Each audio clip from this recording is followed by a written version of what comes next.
ang nasa ilalim nila. Pati na rin ang mga malaking pagbabago sa GAB ay dapat pinag-uusapan ng mga miyembro bago ipasa.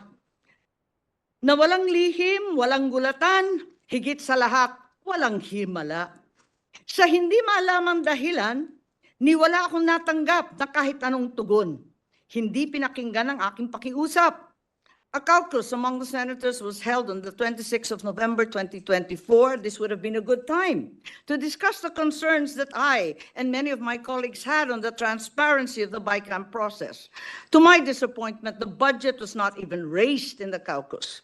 On November 28, 2028, the first bicameral conference meeting was finally conducted. Senator Bato de la Rosa manifested that before the members of the BICAM be asked to sign the BICAM report, they must first be given enough time to read it over and over again and check everything para hindi naman tayo